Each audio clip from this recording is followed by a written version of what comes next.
E agora vamos para um mais polêmico. Um game que eu considero inferior a outros títulos da franquia. Talvez empatado com o último lançamento. Enfim, mesmo assim tá no meu top. Por mais que ele tenha esses problemas, até em games complicados a BioWare consegue chamar a minha atenção. Tirando o Andromeda, aquilo pra mim nem existe. Dragon Age 2 tem muitos problemas e vocês sabem disso. Algumas coisas são quase no nível inacreditável. Conseguir sair do Origins, que é um dos melhores RPGs das últimas décadas, e entregar esse projeto aqui, acaba sendo até triste. Mas se você começa a entender alguns fatores e aceita que realmente acabou sendo uma proposta diferente de jogo, uma visão diferente em um cenário caótico que foi estabelecido para a empresa naquela época, que trouxe muitos erros e partes esquecíveis, principalmente no terceiro ato e DLC, bom, se a gente começar a entender esses aspectos, o game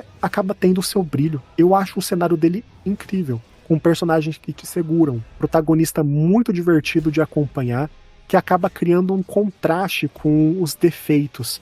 E com isso, me rendeu 38 horas de gameplay por dias seguidos. E, se esse game realmente fosse só ruim, ele não me seguraria nesse nível. Digamos que ele acaba empatando, enfim, é um pouco complicado colocar na balança, mas quando eu falar o próximo game, você vai entender. I believe in all of us.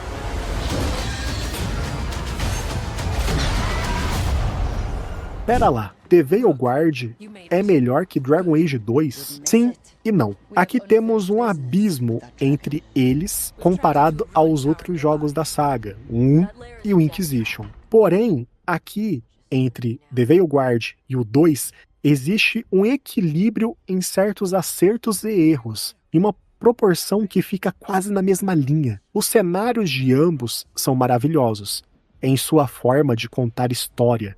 E por mais que a internet tenha se esforçado para pintar uma pauta muito escrachada de que The Veilguard não representa a obra, sim, The Veilguard é Dragon Age e respeita coisas que estão nos primórdios da concepção do Origins e descarta outras de forma tão ofensiva quanto o segundo game. Juntando isso, mas o fator que ambos os jogos estavam em cenários onde as empresas estavam posicionadas em desenvolvimentos complicados, afetadas por cronogramas e ideias complicadas, que sim, prejudicaram o projeto, você começa a entender um padrão aqui. Se fosse para criticar algo, eu não iria nessa imposição que muitos estão dizendo, ou até mesmo acreditam e mantêm sobre esse game. Não existem caminhos obrigatórios que te forçam a ser o que você não é. O erro não está nem aqui. O erro está na simplicidade que pautas importantes são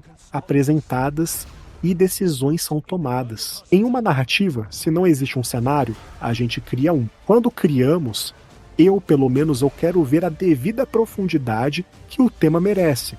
E se for colocar apenas pela polêmica ou para chamar novas pessoas ao game, bom, melhor nem colocar. Mas e aí? Quantos games já tentaram colocar uma ideia e ela ficou forçada ou não ocorreu como a gente gostaria? Te garanto que todos os lados já tentaram fazer isso e mesmo com esse erro, as obras podem ser muito bem aproveitadas, como é o caso desse jogo. É uma pena que aqui tenha sido bobinho, sem graça, desnecessário em alguns momentos. Mas ao mesmo tempo, boa parte acaba sendo opcional, que acaba entrando nesse contraste da crítica, porque você vê o pessoal criticando, se você vai de boa fé mesmo, querendo aproveitar o jogo, você não consegue encontrar esse padrão absurdo que boa parte fala. Sério mesmo? Tipo assim, tantos anos de internet, vocês não conseguem procurar o verdadeiro foco da crítica ali no jogo? Só precisam generalizar para poder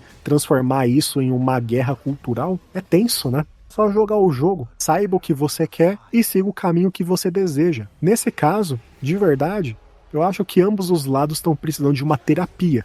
E olha que os jogos já servem para dar uma descontraída. Vem até aquela pergunta, você segue mais brigando ou jogando ultimamente? Voltando ao tema de comparação, onde o 2 errou e o The Veilguard acerta levemente, ao ponto que quase empatam em alguns momentos, acaba sendo na gameplay.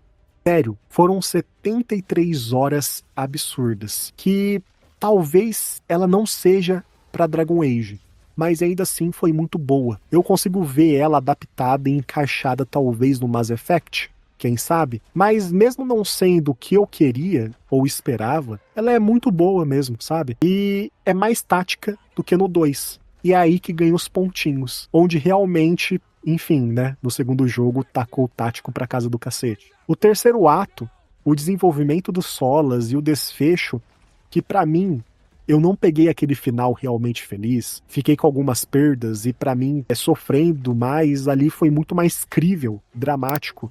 E realmente eu me senti jogando uma fantasia épica. Mesmo com os erros, é uma ótima jogatina. E eu fico triste, pois foi um dos jogos mais injustiçados do seu ano. Mas mesmo eu curtindo, errar há 10 anos atrás era uma coisa. Agora, erros assim, em uma franquia grande, bom, podem resultar em um dano permanente na saga.